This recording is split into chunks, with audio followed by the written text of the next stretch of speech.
Okay, I meant to pause it before to save time on the video to find it in the book. It's not done alphabetically. So the goose is about vigilance, parenthood, and productive power. So that's your focus in your 7th house with other people, Gemini, with a partner, with partners, with working with the other as opposed to self. And the meaning of it drawn upright is that this card may indicate that you are ready to take on the responsibilities of raising a family or of committing yourself to a long-term partnership. Goose brings creative and productive power and allows you to open to this power. Securing the knowledge that your relationship, family, or working partnership will provide a stable environment to act as a crucible for your creativity. The goose, with its strong attachment to its family and the ability to fly extraordinarily high from one continent to another, shows us that it is possible to be both grounded and spiritual in our daily lives. Very strong, good energy, especially when you're dealing with emotional energies, this lunar eclipse and other people. Now, the other side of goose would be the reverse side, and that would be where your south node is. And the south node is in your 1st house, within yourself. So what are the emotional issues that you are dealing with, Sag? And the first house being about your disposition on an emotional level, your inner nature, your self-image and self-interests, your motivation, your outlook on life, all on an emotional level. It's all about the self. Now, the reverse side of that, which would be the other end of the nodes, is saying that it's asking you, are you overly concerned about your rights, your possessions, or territory? Perhaps you are too possessive of your partner. While geese tend to mate for life, many humans do not. Staying together may not be in your best interests. If the relationship is meant to last, it will thrive on mutual respect and freedom, not jealousy and possessiveness. Now, this can be any relationship. The ancient Celts kept geese for their eggs rather than their flesh. They knew it was best to keep the goose alive and productive. The lesson for us is that if we want to ensure our productive power, our capacity for creativity, we must look after ourselves. To make sure the goose keeps laying the golden eggs, we must keep the goose alive, well fed, well rested, and well exercised. So that is yourself. You need to keep yourself well fed, well rested, and well exercised. You need to look after yourself as well. You are the goose that's laying the golden egg. It is your 1st house where your south node is as well. So with that said, we're going to go straight into your reading. So we start off here with the High Priestess, something about a choice, using your intuition, trusting your gut feeling about something that you know was hidden. But you have the wisdom of the stars. She has the wisdom of the stars in her head, even though there's a mask there. And just going with the flow. She just seems to be flowing, going with the flow, with whatever time brings through. We don't see the curtain of anything being hidden anymore. So whatever it is, there's clarity here. This outfit she's wearing is see-through. There's clarity. You know, the universe brings this clarity through. We have the High Priestess, which deals with the moon and intuition, and here we have the sun. So the sun in Sagittarius, the south node in Sag, and here's Jupiter and Saturn. Jupiter and Saturn are together at the moment, making the changes that are there. But here we have the sun card number 19, which is a new beginning. It's a 10, 1 plus 9 is 10. Something you've done alone, individually, worked hard on. There's positivity with the sun. It brings in growth. It brings durability. Jupiter and Saturn is something that endures. It takes time. And Jupiter brings the optimism and the growth and the expansion. But here's alignment with the sun now. Finally, the planets will be aligned in the right position to bring about something positive growth. And you had the gut feeling to work with this. And for you, this eclipse in the 7th house, possibly with partners, work partners, home partners, individual partners, any relationship with the other person. And here we have the next card, which is another major arcana about, again, a 7, a sacred choice, some decision that was made to finally combine the two stuck energies that were so opposing, gold and silver, black and white, male and female.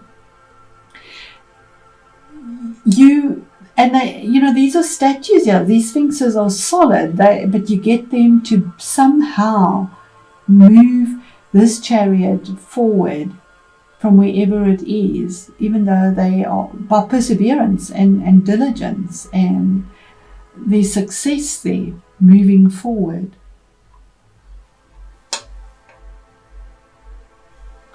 And Spirit is saying the same thing. There could be travel as well that comes about. The 6 of Swords is moving forward with the lessons that you've learned, with the conflict you've dealt with. On your own power, she's moving this boat forward in her truth and understanding and being emotionally happy. There's travel here as well. The chariot and the boat signify travel as well. There's a possibility of travel, although with situations the way they are now, it doesn't seem inevitable, but there's movement forward here. 6 is also a karmic number, something that's been there in the past, moving forward towards a new future. You could be dealing with a Cancerian possibly, or somebody that exhibits those energies. It's also somehow saying don't cling to something that you might feel is necessary or brings value, because there's some form of positivity and clarity, but you have the gut instinct to know that. What is hidden and what you're not aware of is the Magician, is that you are manifesting something from behind, something that you thought was an illusion. There is something happening in the background, some form of magic, because you have those skills. Those skills are there for you. There's wisdom gained. He has this grey long hair and he's pretty focused on where he wants to go. And Sag is pretty focused, and here's the one as well, the sun. And there's some new focus and victory to move forward here in what you've created or manifested. And then the difficulty or the challenge could have been in finances, very possibly, or to get the opportunity to create something that is secure, that has value, that will be long lasting. It could be in a business, the bosses, the partners, or the spouse looking towards creating something. Being quite wise and looking at what happened in the past, but knowing that there's an opportunity now to move forward in a more secure way, in a detailed way, in a tangible way. But somehow there is this sadness or regret about something that is lost, something that you've had to turn your back on, and possibly on an emotional level, because it is cups. It's the only cups that come in here, basically. But we have Cancer, the chariot, as a water sign as well. So maybe having victory of emotions. Yeah, we have water as well in this card. So I want to just clarify where this is for Sagittarius in their 7th house. The emotional changes with regards to other people versus self. So the High Priestess is Three of Pentacles, around negotiations, to create something, a skill, finances, stability, details, using the instincts with the cat to chisel out something in a very practical way, and in fact maybe even teaching or communicating, collaborating with others from your gut, from within. What is the Chariot, the Victory?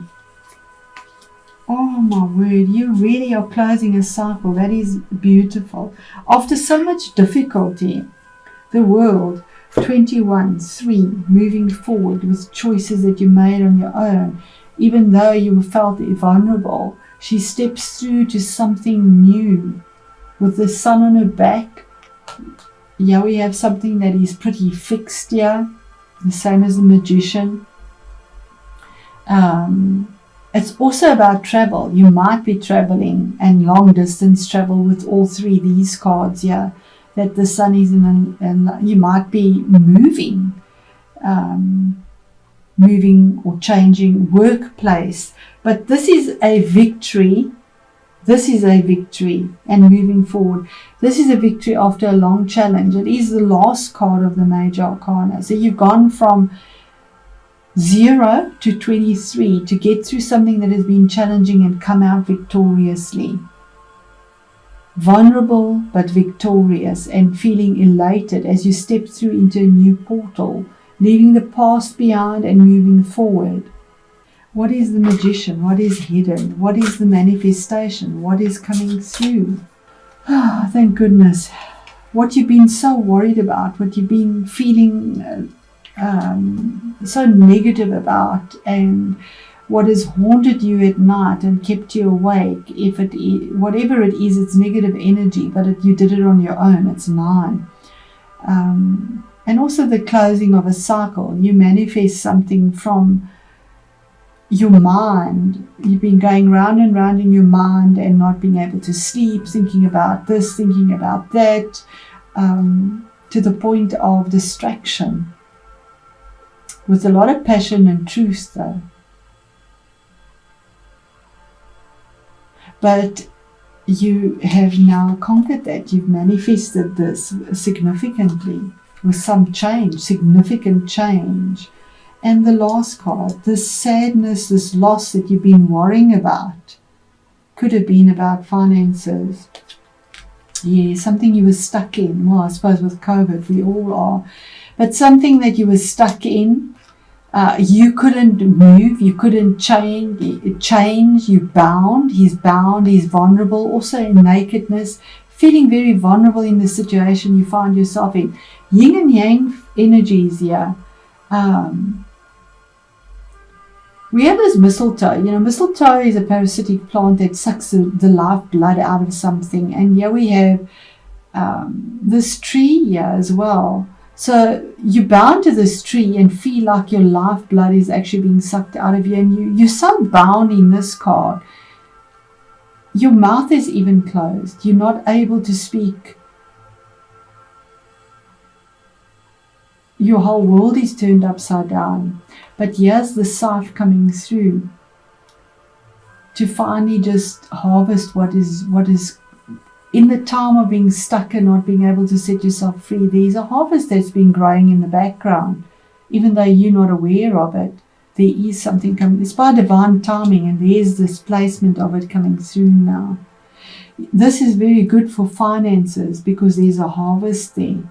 And anything to do with finances or business or dealing with the other is very good for longevity and an opportunity that presents itself.